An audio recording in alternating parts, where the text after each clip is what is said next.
Assalamualaikum warahmatullahi wabarakatuh.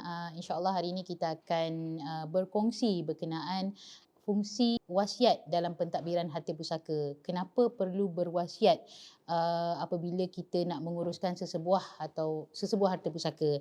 So, harta pusaka adalah harta yang ditinggalkan oleh seseorang individu tu bila dia meninggal dunia. Jadi bila kita dah meninggal dunia, akan ada orang yang perlu menguruskan harta kita. Jadi apa fungsi wasiat bila dalam pentadbiran harta pusaka?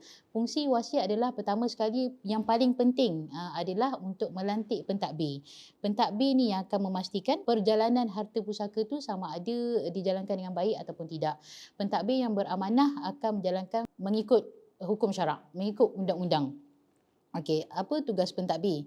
Pentadbir adalah orang yang perlu bertanggungjawab menyelesaikan hutang si mati dan seterusnya membuat pembahagian harta pusaka kepada waris-waris sama ada mengikut wasiat ataupun mengikut apa-apa persetujuan bersama yang dapat disepakati oleh waris-waris faraid.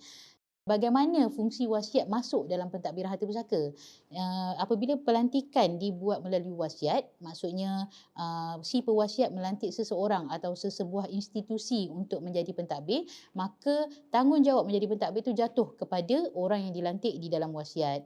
Dan juga melalui wasiat, si pewasiat boleh melantik penjaga harta bagi anak-anak di bawah umur. Seperti mana yang kita tahu, anak di bawah umur mereka tidak mempunyai hak untuk bersuara ataupun mereka tidak mempunyai legal capacity untuk menyatakan pendirian mereka, dan kita kena pastikan hak-hak mereka terpelihara, hak faraid mereka terpelihara.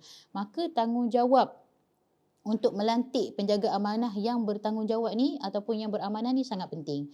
Yang ketiganya, kenapa perlu ada wasiat? Apabila kita berhasrat untuk memberikan harta kita kepada bukan waris kita. Contohnya kita nak buat pemberian kepada amal jariah, kita nak sedekah kepada anak yatim, kita nak sedekah kepada pusat tahfiz, kita nak buat sedekah untuk mendirikan masjid atau apa-apa sedekah yang kita rasa kita nak buat lah kan, untuk kita pastikan amal jariah kita ni berterusan bila kita meninggal.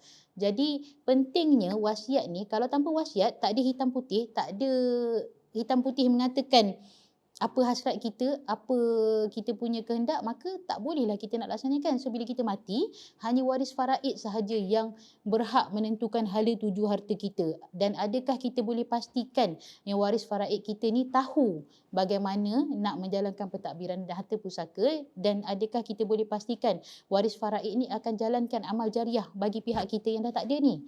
Yang itu yang kita nak pastikan kenapa kita perlu ada wasiat secara bertulis. Kalau wasiat mulut, kita perlu pergi jalan jauh sikit, kena buat pengesahan wasiat dan sebagainya. Jadi pada kita merancang harta pusaka, yang paling penting sekali bila bercakap tentang perancangan harta pusaka, yang paling penting sekali yang kita nak tengok adalah penulisan wasiat itu sendiri.